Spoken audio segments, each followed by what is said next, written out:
Greetings, Summoners. Cosmic here, and welcome to the first Dawn of History gameplay video on the channel. And a quick editor's note at the start here. I normally would add in card images and things of the like, but it takes a couple extra hours to do that. So with Vegas around the corner or other launch events and just a real lack of gameplay out there, I wanted to try to put out more gameplay videos per week. So I'm going to have quite a few videos over the next few weeks that feature all the various decks, and I'm going to try to do 2 or even 3 gameplay videos a week instead of the one I'd normally be able to do if I stick to the card images. So once the full set's out and weeklies are up, I'll try adding the card images, but for now, this is going to be the temporary go forward style. And once again, I am joined by Primitive Kage as a testing partner. He's been great to get recording with, and he is playing a 2-cost Fabled Beast deck, and I am playing the Curse deck that was featured on the YouTube channel, I think like 2 or 3 videos ago.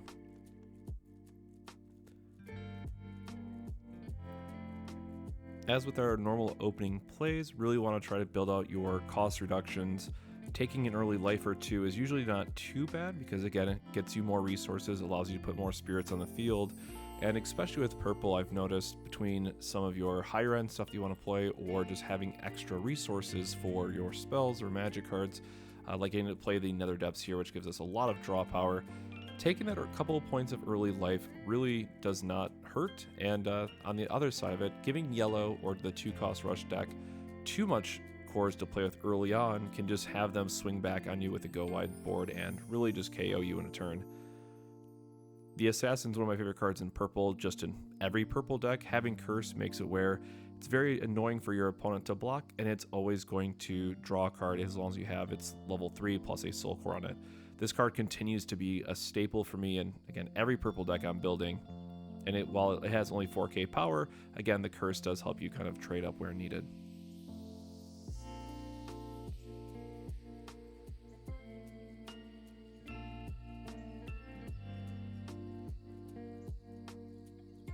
So Primitive did find his Friezatol, which is one of the key cards for all the 2-cost style of decks, regardless of which version you're playing.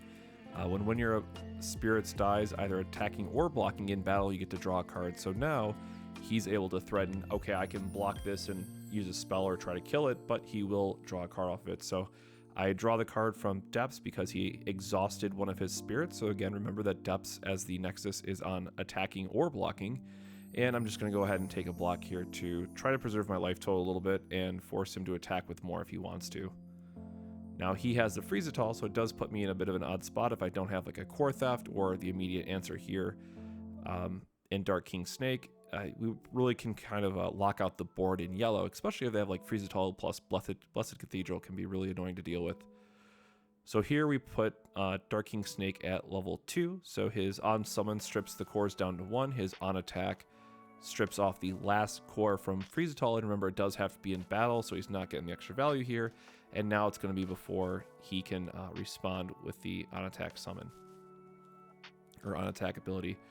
Here we're using he blocks, so we get to draw off Depths, and now he's using a Drowsy Fumes, and there's a little bit of a back and forth here that's going to happen, mostly because I forgot what the power thresholds were, and I was trying to power down the fish enough to where Pendacles wouldn't be bothered, because again, now mine is a 4k to his, well, would be 4k, and effectively what happens here is if I didn't end up playing the Core Theft, he would have actually been able to kill both of our spirits, because the fish would have traded 4k into the Dark King Snake because it's reduced by 2000 from Drowsy Fumes, and then Flamefish's ability would be enough to kill our assassin. So this was me just confirming with Prim, like how much power is it, how many cores is needed for each level, and of course that's going to be one of the downsides of online play or just webcam play in general. It's hard to see via webcam what the exact power thresholds can be, so that can be a little difficult. And here we are just cleaning up the board state finally. Again, like I said, there was a lot of back and forth just trying to remember what the power thresholds were, but again, thankfully here we're able to keep our assassin alive. So the flying turtle, it reveals a top. If it's a Fabled Beast, you get to draw it, which I have mixed feelings on, admittedly, at least so far in early testing, because there's not enough great Fabled Beast targets unless you're running the vanillas. That said, because of Alice, which again is one of my favorite cards in yellow right now, it does help build into, well, cards like Prince Penton, cards like Flying Turtle help build into Alice's board state because you want to have a go wide board so you can really start to get that minus 4,000 and minus 5,000 triggers. So here we just kind of shortcutted, but we had more than enough cores to pay the 4 for the Absolute Ice Shield, stop the attacks, and again, we're going to go right into another Dark King Snake to strip down the Alice. So it goes down to 1. We're just assigning our, pre-attack blockers and whatnot. And we're keeping a soul core on our knight here because as long as he has a soul core on him, when he dies, we get to draw a card.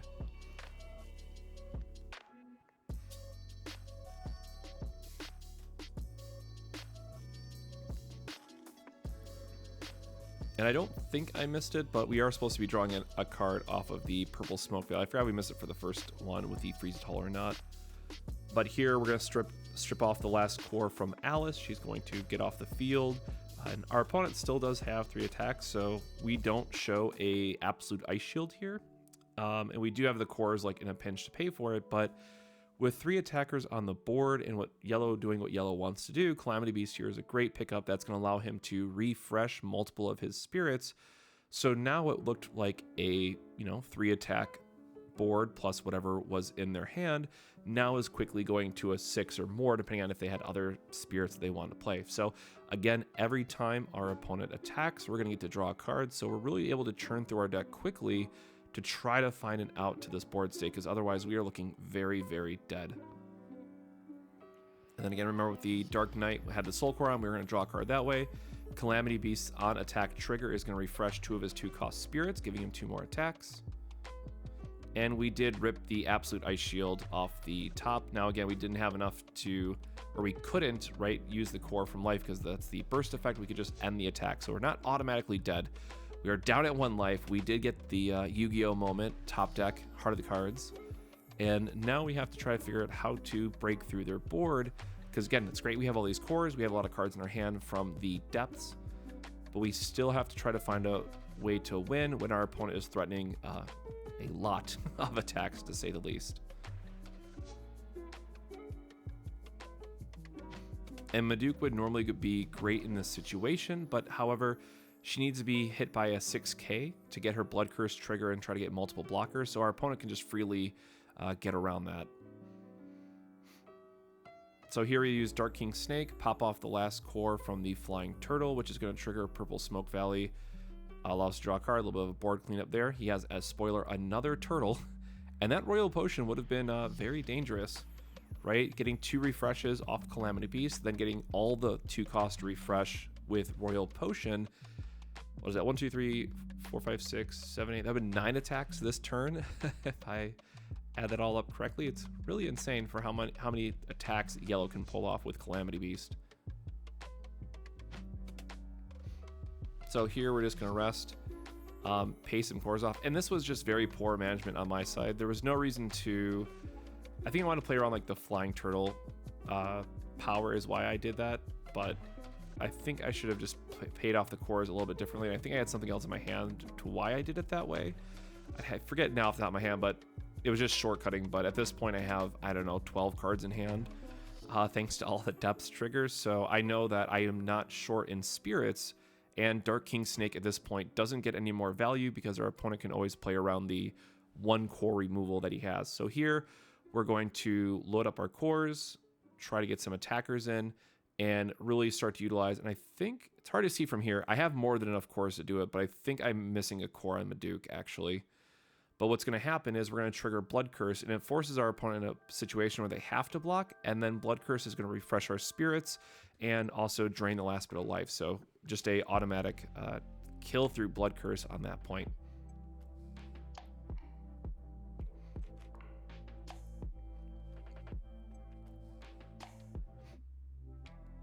Going into game 2, no turn 1 Nexus for us, which is really unfortunate, but we are having a draw, a card that can cycle itself because of the Soul Core, getting another blocker on the board, trying to build out our core reduction.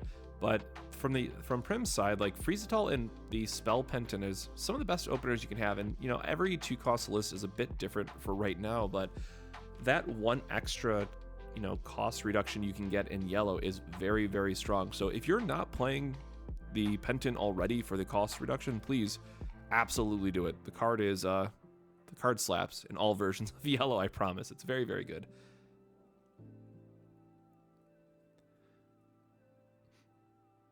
So we have a 3k blocker on the board, and one of the areas where yellow can struggle in the early game is a lot of your spirits are either a 1000 or 2000, making it so we have a good 3 and 4 drops. Most of the time we're going to block out yellow, so you do have to go wide, but generally speaking you want to just build out your board to try to either get later on draw effects from Frizzitol, or have enough turns where you can go wide with the Royal Potion and just win. So we decided to just take it from life. Again, I don't really hate taking the first couple lives just because it's more cores to work with, give us a couple more spirits, and especially early on when we're trying to play like depths in purple, it can be a very, very expensive play. So going down to 3 life is usually not terrible to do in purple.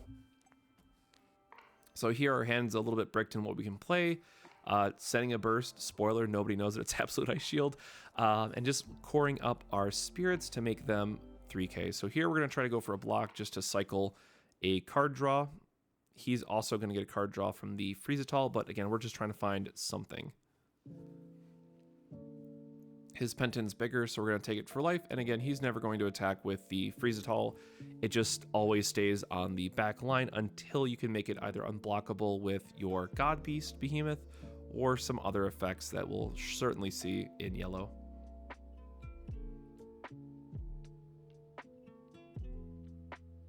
Oh, I remember, yep.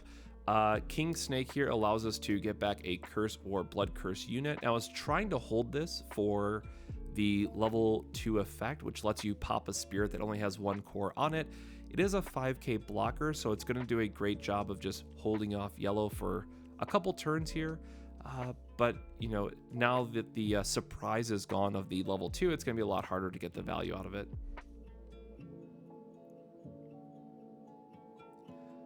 What's interesting here, he has the double Frizzitol. Depending on if he had a spell in hand or not, I probably would have attacked with a Penton here, because even if I block it, which I most certainly would, I don't want to go too low on my life against yellow, it lets you draw 2 cards, and so that's probably one of the most difficult things about playing all versions of the yellow 2 cost deck is knowing when to just push the value and just try to trade and churn through your deck with Blessed Cathedral or Frizzitols just to get more cores or get more cards in your hand, versus trying to set up for a go wide turn. So I think in that last turn I would have swung with my Penton, but it's so important for later turns depending on what your spell line looks like, so it can be very difficult. And then also here, getting Alice to minus 4,000 based on her effect, because he kept that Penton around, also helps quite a bit.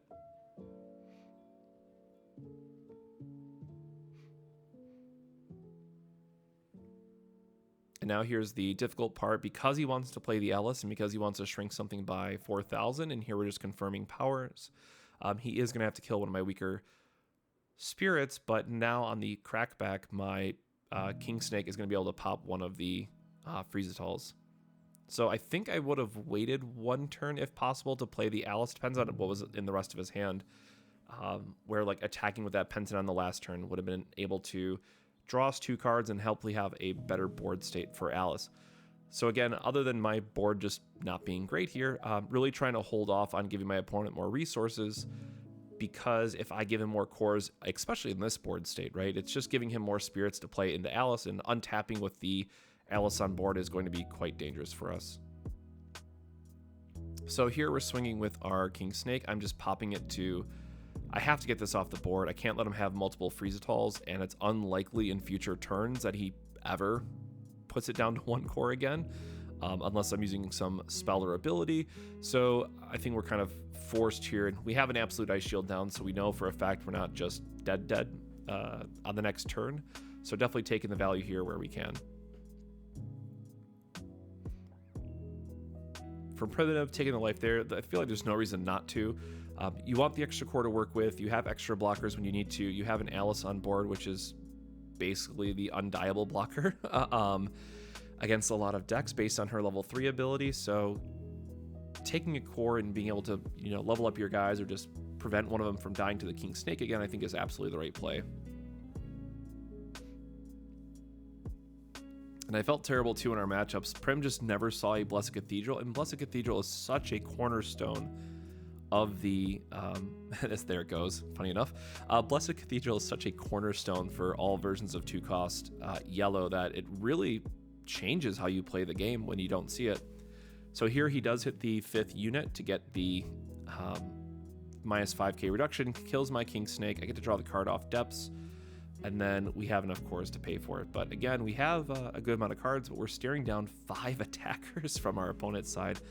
And there's no like a real good board wipe unless you have like a Cursed Dragon or Bacchius to clear it up. So neither that we have access to right now, but in the list. But I definitely would feel they're either sideboard or maybe you slide in 1 or 2 in your main deck.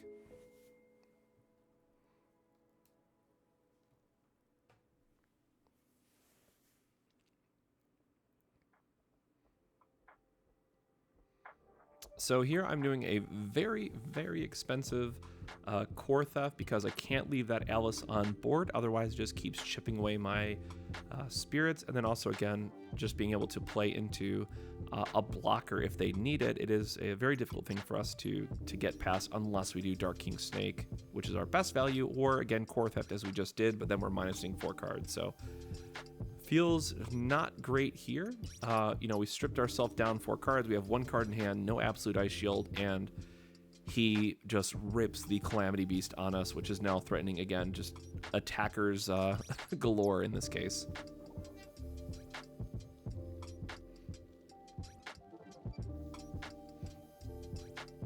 And with, limited cores on the field, only 1 card in hand, yes, we are going to be drawing cards through depth, and then the additional card off the Dark Knight who had the Soul Core on him.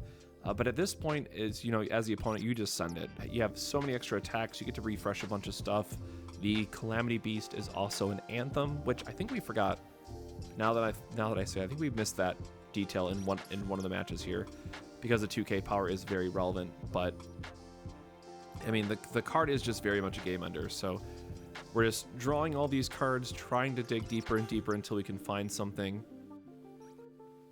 He does another attack. We draw a card. We do hit a core theft here, so we are able to kill the Penton after the draw. And then he attacks. We try to miracle another removal off the top, and unfortunately, we did not hit it.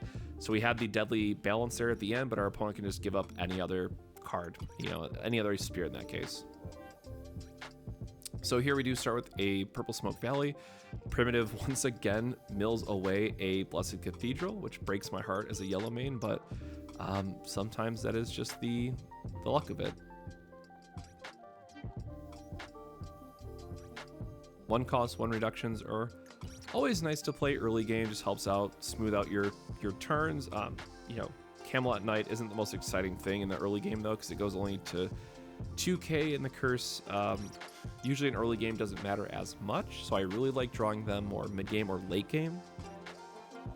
But here against the yellow deck, it does give us a blocker, which can be quite relevant.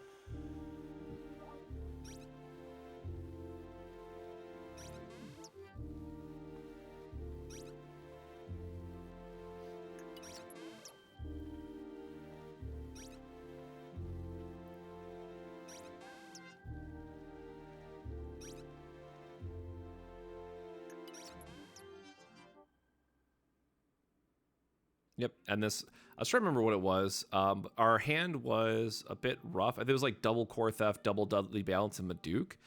So we're going to core theft, again, to get the Frizzatol off the board, try to stop some of their value engine. We have a Purple Smoke Valley, so we do get to draw a card off the cores going to 0, and we have a depth. So at this point, as long as we can, survive the next couple turns, we hopefully are able to generate enough value through a very early depths that makes it hard for our opponent to come back from. So here we're just going to go for the draw 2 because the Soul Core is going to allow us to draw a card.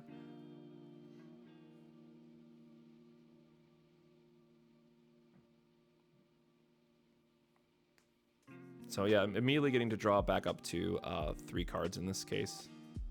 And here we're just going to deadly balance. Our guy's dying anyways, and we want to make sure that he loses a unit where he can. So Lakeside's going to trigger, reveals a top card. It's the same cost, so they're going to go to their hand, so they just replace it for free. And again, for the purple player, it's all going to be about just raw card draw advantage, where yellow 2 cost has to cycle off specific cards, be it 2 cost or 3 cost.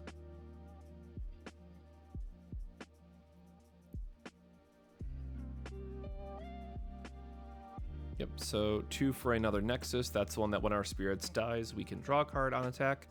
And then it also is a way to loop Dark King Snake, so I really do love it as a card. Not sure what the right numbers are for yet, but like all 3 of these Nexus cards are insane in purple, by the way.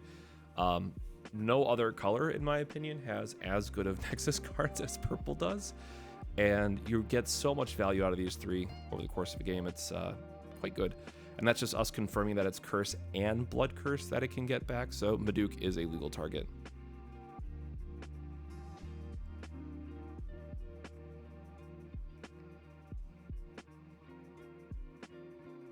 Gonna go for a Prince Penton again, reveal the top card. It is another Blessed Cathedral, so unfortunately this match was a series of very bad beats for Prim.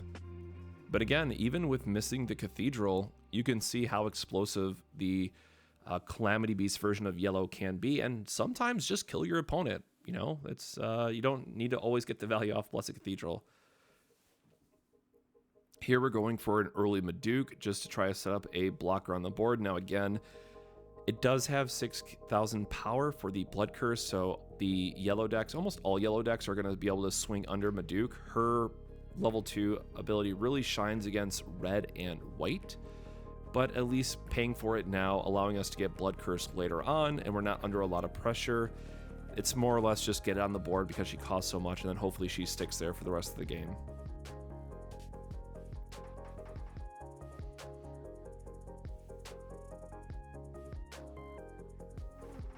Prim is going to play an Arvita, which allows them to get a 2 cost back from their graveyard when destroyed, which is great for looping Friezatals in a pinch. You know, you can get back Prince Penton.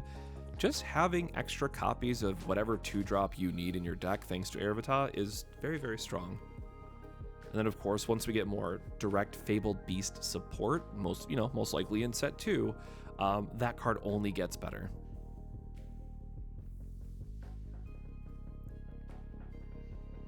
So pushing up Meduke, trying to spread out our cores where we can, getting Boa Trickster on the board for just more blocks. Again, these are Serpent, so if we wanted to, there's a line here where we could go for our Nexus ability to bounce it back to our hand to get more value from replaying it.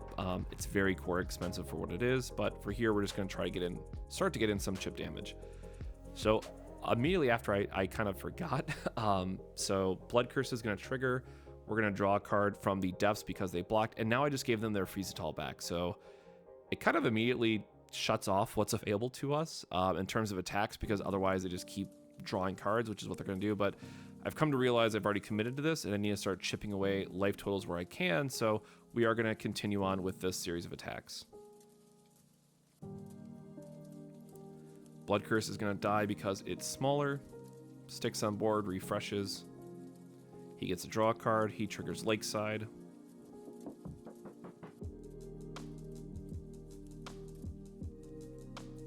And we're just trying to remember the exact wording on something. And also here's where we realize we made a mistake.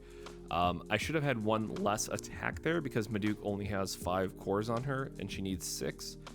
So that's one of the downsides. I'm playing like away from my setup because of how my top-down camera is. So it's actually not the easiest way to see my board, but we do clean it up in the following turns here, and this is me going up. We just messed up, so he should have one more life, 1 more card, things of that nature. But based on what's in my hand, and because Alice is not able to shouldn't say ever, it's very difficult for Alice to kill Meduke if you're being smart about it. So because I have Meduke on the board, and because I have the depths and the card advantage I've been able to gain, we more or less shut out our opponent as soon as we play the Meduke, to be honest. Like, there is a consideration there for, having Meduke being at a low-cost blocker and just holding off that way, but it does get us enough value over the course of the game where if our opponent isn't playing, or if any opponent isn't playing like a bounce effect to counter it at a very specific moment, Meduke can just win you the game outright. So here's where we're going through the sequencing. I had an absolute ice shield, trying to, fix the board state as it were, and then we go into my own turn. And this is where it's just kind of like, okay, full gas. We hit another Absolute Ice Shield. We're able to core up on the Boa Trickster now properly with Meduke having 6 cores on her. Our opponent is pretty much not allowed to block for the rest of the game at this point. And then on top of that, our King Snake is going to be able to pop a Spirit because our opponent didn't have enough cores on it.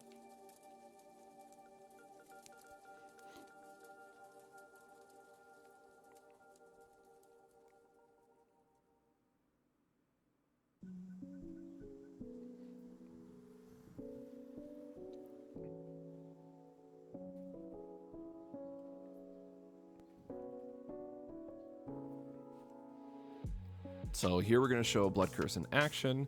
He can't afford to lose much life. We still have Meduke as the attacker. We have another Absolute Ice Shield on the back, so there's nothing stopping us from just swinging out this turn, and the value of Bloodcurse is going to get there for us. And I'm using a Core Theft pre-blocks to kill the Friesatall just to make sure the last attack gets in. So thank you for watching our first gameplay video. Again, this is going to be a bit shorter on the editing side, just for the sake of getting more videos out before Vegas, because there's a lack of gameplay content out there. So make sure to like and subscribe for future Battle Spirits Saga content. Going to have more gameplay videos out this week, and stay hydrated, stay safe, and I'll see you in the next one. Friends, take care.